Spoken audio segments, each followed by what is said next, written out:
Қош келдіңіздер бауырсақ каналыма. Бүгін лаваш жасауды көрсетемін сіздерге. Ұн, тұз, сұйық майға осылай ыстық су құйып, қамыр жасап аламыз.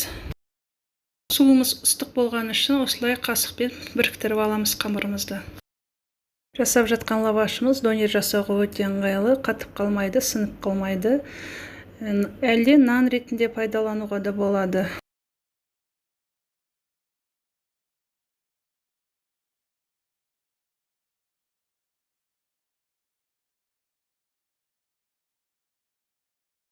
Қасықпен біріктіргеннен кейін осылай қолмен жан-жағын жинап қамыр жасап аламыз.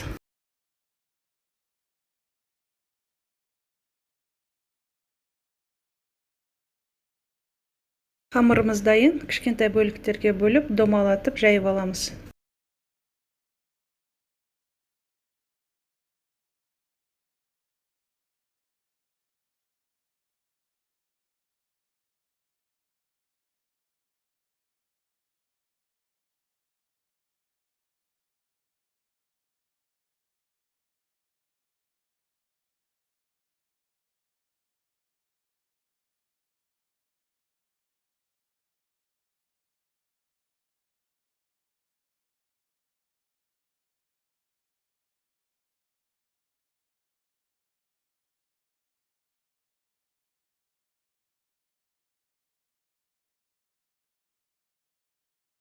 Қамырымызды домалақ қып жайып алғаннан кейін ысып тұрған сковородкаға екі жағын қызартып пісіріп аламыз. Менде өзі мынандай арнайы блинница, соған мен пісіріп аламын екі жағын қызартып.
Лавашымыз дайын, өте жұмсақ болып шықты. Енді ішіне өздеріңіз қалауыңыз бойынша начинкалар салып, донерлық жасауларыңызға болады.